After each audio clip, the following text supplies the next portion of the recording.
São Carlos Borromeu, grande arcebispo cardeal de Milão. São Carlos viveu na época em que a igreja estava sendo devastada pela heresia protestante. Ele nasceu no norte da Itália, na cidade de Arona, e era o segundo filho de uma família nobre. O seu tio foi feito Papa. Estou fazendo uma longa história, uma história curta, porque senão nós vamos nos perder nos detalhes. E com o titio feito Papa, o tio queria alguém de confiança que estivesse ao seu redor e chamou o jovem Carlos, que ainda não era padre, fez com que ele fosse nomeado cardeal, sem ser padre, ainda era leigo, era cardeal, e assim era o braço direito, né, do seu tio. Então ele era o secretário do Papa, ele que ficava e ajudava o Papa, que vivia uma grande tarefa, a tarefa de reformar a igreja durante o Concílio de Trento. O jovem Carlos, então, em Roma, estava ajudando o seu titio a implantar essas coisas do Concílio de Trento, levar as pessoas aos sacramentos, mas para isso havia uma grande dificuldade, e a dificuldade eram os resquícios daquilo que a Igreja Católica vivia no fim da Idade Média. Na Idade Média houve um problema interno na igreja, que é o fato de que a igreja, ela teve muito sucesso. Mas como assim, padre? O sucesso foi o problema? Sim. A igreja no início, ela era perseguida. Para você ser católico, você precisava ter muita opinião. Mas de repente, todo mundo começou a virar católico e a igreja começou a influenciar os reis, os nobres, as pessoas poderosas, etc. E então, os papas e os bispos se tornaram pessoas muito influentes, no sentido positivo, porque pregavam e os reis obedeciam. Logo, algum espertinho pensou e disse assim: opa, e se eu for papa? E se eu for bispo? Será? Vamos lá. Ser papa e ser bispo tornou-se então um projeto de poder. E as pessoas começaram a querer aquela influência que a igreja tinha. Então, a igreja estava cheia de padres e bispos que não tinham vocação, mas que estavam lá simplesmente porque aquilo era uma posição social invejável. E o Concílio de Trento precisava fazer com que os padres e bispos voltassem a ser aquilo que eles eram, pastores de almas. Vai cuidar das ovelhas. Foi então que o Carlos, na sua vida, teve que tomar uma grave decisão. O irmão mais velho dele morreu. Portanto, quem que era o herdeiro da família? Agora era ele, que era o segundo. A família então pediu ao Papa: Papa, já que ele não é padre ainda, dispensa ele do cardinalato, ele deixa de ser cardeal, e ele vem aqui para se casar e levar a família para frente. O Carlos chegou e disse: não, senhor, minha vocação é na igreja.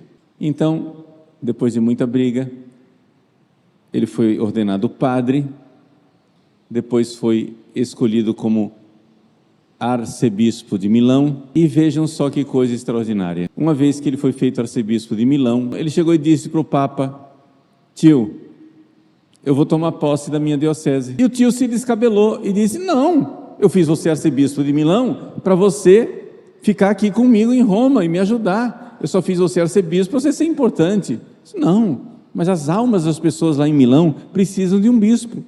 Mas de jeito nenhum. Tio, nós estamos fazendo o Concílio de Trento para convencer os bispos que eles precisam ir lá cuidar das suas ovelhas. Ser bispo não é ser um cargo importante, ser bispo não é ser um político, um influencer, um rico, uma pessoa... Não, ser bispo é ser pastor, é cuidar das pessoas. Eu vou tomar posse da minha diocese. Depois de muita conversa, ele conseguiu que o tio se dobrasse. O Papa então deixou São Carlos ir tomar posse de Milão, que estava sem bispo residente há 80 anos. Então vocês imaginem uma diocese há 80 anos sem pastor. O que é que aquilo tinha virado? Ele começou a reforma do Palácio Episcopal, da Catedral, mas também, sobretudo, começou a reforma do clero. Começou a fazer com que as pessoas verdadeiramente se voltassem para Deus. Começou a pedir aos padres que cuidassem de suas paróquias.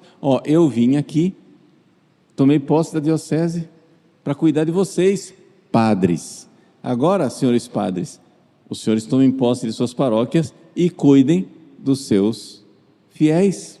Evidente que desagradou muita gente. E os padres, reunidos em máfia, resolveram matar o bispo. São Carlos, que só fazia jejuns, orações e vigílias para converter os seus padres, fazia pregações e começou a montar escolas de formação para converter os seus padres. Queria que o seu povo tivesse pastores e por isso queria a transformação espiritual dos seus padres. São Carlos, então, um dia rezando na capela, recebeu um tiro, não morreu, ficou ferido. O bispo tentou pôr ordem na diocese e os padres mandaram matar o bispo. São Carlos continuou como grande pastor de Milão, querendo converter as pessoas. Ele incentivou as artes, porque ele sabia que ele precisava combater a heresia protestante, também com uma grande caridade para com as pessoas. Houve em Milão uma grande carestia, falta de alimentos. As pessoas estavam passando fome. Ele não teve dúvida, mandou abrir os cofres da sua família e despejou o dinheiro para dar de comer aos pobres. Depois da fome, a peste.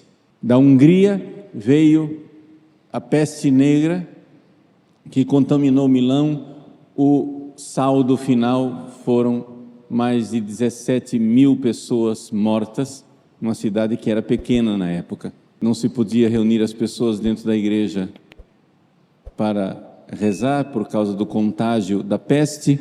São Carlos o que fez? Mandou erigir colunas nas praças abertas para as pessoas terem um lugar para rezar. Mandou celebrar missas nas praças. Ele não tinha internet na época.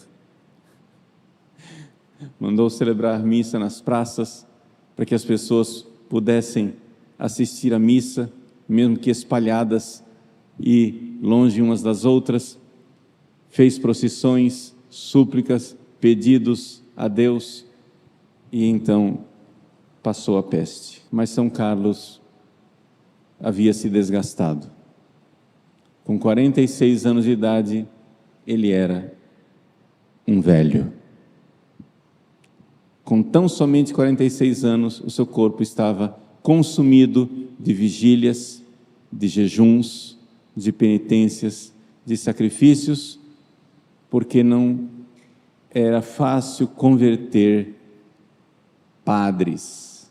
Ele era um bispo que sabia que era pastor de padres, que ele precisava converter o seu clero. Ele era pastor de pastores. E assim, aos 46 anos de idade, entregou sua belíssima alma a Deus, querendo a reforma da igreja, sabendo que a loucura de Lutero estava privando as pessoas da salvação da alma, porque as pessoas não tinham os sacramentos, não tinham a pregação do Evangelho, não tinham a Santa Liturgia.